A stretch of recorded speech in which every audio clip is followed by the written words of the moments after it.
कि बनारस हिंदू यूनिवर्सिटी में जो है हमारे ओबीसी का एक भी प्रोफेसर नहीं है सर। हमारी पिछड़ी जाति का सेम सेम। रिप्रेजेंटेशन में डायरेक्ट एक भी प्रोफेसर नहीं है। इतनी बड़ी यूनिवर्सिटी, दुनिया की सबसे बड़ी यूनिवर्सिटी, जहां पर केवल जातिवाद होने के कारण वहां पर ओबीसी के पद कभी भी भरे नहीं जाते।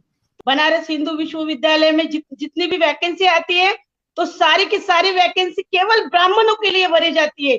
एससी एसटी ओबीसी इनकी भी वैकेंसी पे मैं आपको दिखा सकती हूँ। ऐसे भी वैकेंसी है सर जो ओबीसी की पोस्ट है लेकिन उनको उस पोस्ट पर ब्राह्मणों को लिया जाता है। मैं डॉक्टर शोभना नार्लिकर बनारस हिंदू यूनिवर्सिटी में पिछले 20 साल से काम कर रही हूँ। 2017 से मेरा प्रोफेसर का जो है प्रमोशन आज तक नहीं हुआ है। क्या मैं काबिल नहीं हूँ सर? क्या मेरा क्वालिफिकेशन नहीं है? मैं तो ओपन की कैटेगरी से फाइट करके आई हूँ। फिर भी जो है केवल मैं एक दलित, दूसरी मैं एक महिला हूँ, दोहरी मेरा शोषण मेरा नहीं, बनारस हिंदू यूनिवर्सिटी में एससी एसटी ओबीसी जाति को ध्यान में रखते हुए ही अगर वो कोई या अनुसूचित जाति की महिला है या पुरुष है उसको कभी प्रोफेसर बनने नहीं दिया जाता है। भले वो काबिल हो, उसका नेशनल इंटरनेशनल वर्कआउट हो, वो दुनिया की सबसे विद्वान हो, लेकिन बस उसकी जाति क्या है यही मायने रखा जाता है। जाति के आधार पर ही कुलपति बनाए जाते हैं। क्या पिछड़ी जाति में क्वालिफाई लोग नहीं है, प्रोफेसर नहीं है? सारे कहीं पर नहीं है। कैस के द्वारा, प्रमोशन के द्वारा ओबीसी एससी एसटी में बहुत विद्वान लोग हैं, लेकिन केवल उनकी जात वो एससी होंगे एसटी होंगे या तो वो माइनॉरिटी भी हो सकती, मुस्लिम भी रहते हैं, लेकिन केवल जाति को ध्यान में रखते हुए उनको कुलपति नहीं बनाया जाता है। केवल कास्ट, केवल कास्ट, बाकी कोई नहीं। कास्ट डिस्क्रिमिनेशन भारत का सबसे बड़ा एजेंडा है। अब आप बताइए ओबीसी ने क्या करना चाहिए? पिछड़ों ने कहां पर जाके अपना हक मांगना चाहिए? अगर हक मांगेंगे आप तो आपको जो है पूरी तरह से घेरा जाएगा, आपका शोषण किया जाएगा, आपको जो है इतना परेशान किया जाएगा, इतना परेशान किया जाएगा कि आप मैदान छोड़ के भाग जाए। आज भी जो है ओबीसी के आरक्षण में ही आरक्षण छीना जा रहा है, तो कैसे बात करेंगे सर कुलपति की तक? यहाँ तो जो है 10वीं पास होने के बाद 12वीं और ग्रेजुएशन बनारस हिंदू यूनिवर्सिटी में पढ़ने के आने के लिए भी जाति आड़ी आती है, तो कुलपति बात तो सर ख्वाब में भी नहीं सोची बिहार जा जैसे रहा। छोटे राज्य में जाति जनगणना हो सकती है जो आर्थिक रूप से भी कमजोर है, तो बाकी जो डबल इंजन की सरकार वाले राज्य हैं वहां जाति जनगणना क्यों नहीं कराई जा रही है? सबसे पहले सबको जय भीम, नमस्ते। मैं बनारस हिंदू यूनिवर्सिटी से जो है बात कर रही हूँ। जाति गणना जो है बहुत पहले जो है बाबा साहब ने भी इस पर जोर दिया था, डॉक्टर बाबा साहब अम्बेडकर ने। उसके बाद जो है पिछड़ों की जो बात है, सबसे पहले डॉक्टर बाबा साहब अम्बेडकर ने ही पिछड़ों की बात उठाई थी। जैसे कि मैं जिस यूनिवर्सिटी में मैं पढ़ाती हूँ वो इस भारत की सबसे बड़ी यूनिवर्सिटी है, बनारस हिंदू विश्वविद्यालय। यहाँ पर भी आपको हमारी जो लिस्ट बनती है, हमारे लिस्ट में भी आपको नजर आएगा केवल एससी और एसटी ये दो ही जाति का जो है उसमें समीकरण रखा गया है। 400 अगर अध्यापक है हमारे पास तो उसमें से गिने चुने 4-5 जो है एससी या 4-5 एसटी के, लेकिन ओबीसी का उत्तरदायित्व या ओबीसी का रिप्रेजेंटेशन, प्रतिनिधित्व कहीं पर भी नहीं।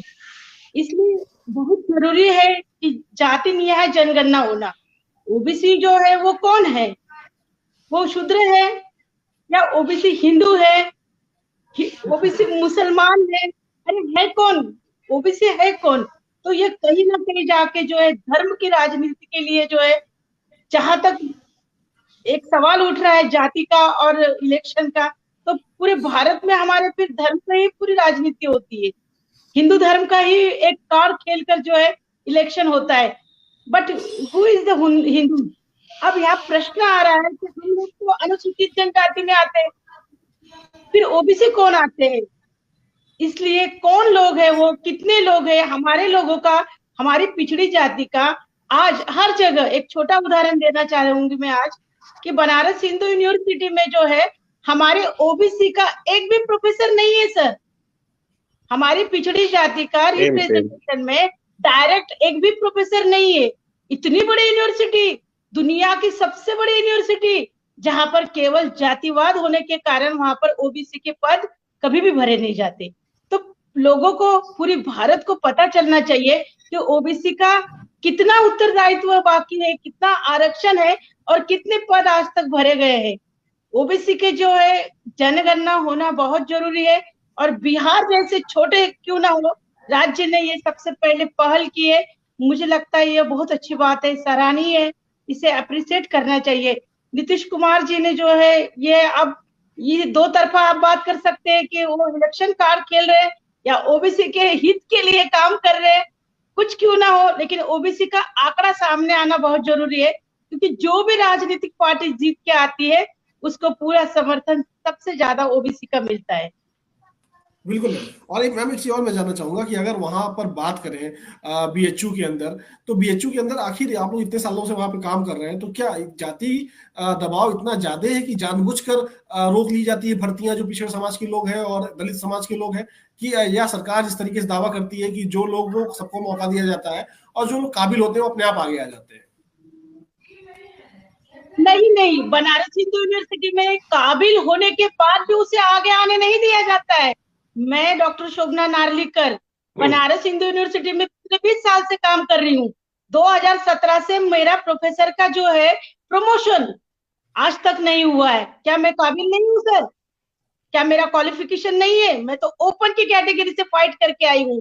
फिर भी जो है केवल मैं एक दलित, दूसरी मैं एक महिला हूँ, दोहरी मेरा शोषण मेरा नहीं, बनारस हिंदू यूनिवर्सिटी में एससी एसटी ओबीसी जाति को ध्यान में रखते हुए ही अगर वो कोई या अनुसूचित जाति की महिला है या पुरुष है, उसको कभी प्रोफेसर बनने नहीं दिया जाता है। भले वो काबिल हो, उसका नेशनल इंटरनेशनल वर्कआउट हो, वो दुनिया की सबसे विद्वान हो, लेकिन बस उसकी जाति क्या है यही मायने रखा जाता है। बनारस हिंदू विश्वविद्यालय में जितनी भी वैकेंसी आती है तो सारी की सारी वैकेंसी केवल ब्राह्मणों के लिए भरी जाती है। एससी एसटी ओबीसी इनकी भी वैकेंसी पे मैं आपको दिखा सकती हूँ, ऐसे भी वैकेंसी है सर जो ओबीसी की पोस्ट है, लेकिन उनको उस पोस्ट पर ब्राह्मणों को लिया जाता है। अब आप बताइए ओबीसी ने क्या करना चाहिए? पिछड़ों ने कहां पर जाके अपना हक मांगना चाहिए? अगर हक मांगेंगे आप तो आपको जो है पूरी तरह से घेरा जाएगा, आपका शोषण किया जाएगा, आपको जो है इतना परेशान किया जाएगा, इतना परेशान किया जाएगा कि आप मैदान छोड़ के भाग जाए।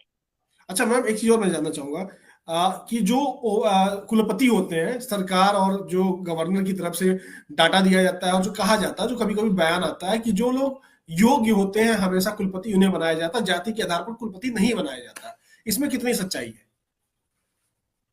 इसमें 100% के ऊपर सच्चाई है सर। जाति के आधार पर ही कुलपति बनाए जाते हैं। क्या पिछड़ी जाति में क्वालिफाई लोग नहीं है, प्रोफेसर नहीं है, सारे कहीं पर नहीं है? कैश के द्वारा, प्रमोशन के द्वारा ओबीसी एससी एसटी में बहुत विद्वान लोग हैं, लेकिन केवल उनकी जात वो एससी होंगे एसटी होंगे, या तो वो माइनॉरिटी भी हो सकती है, मुस्लिम भी रहते हैं, लेकिन केवल जाति को ध्यान में रखते हुए उनको कुलपति नहीं बनाया जाता है। केवल कास्ट, केवल कास्ट, बाकी कोई नहीं। कास्ट डिस्क्रिमिनेशन भारत का सबसे बड़ा एजेंडा है, और ये मुझे लगता है कोई भी सरकार आए इस पर ध्यान नहीं दिया जा रहा है।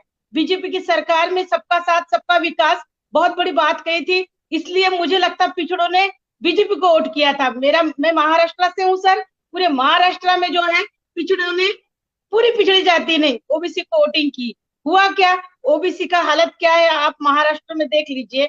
हमारे बहुत बड़े नेता है छगन भुजबल साहब, वो भी आपको बता सकते हैं कि महाराष्ट्र में हरी नरके जी कितने सालों से ओबीसी के लिए काम कर रहे, आज भी जो है ओबीसी के आरक्षण में ही आरक्षण छीना जा रहा है। तो कैसे बात करेंगे सर कुलपति की तक?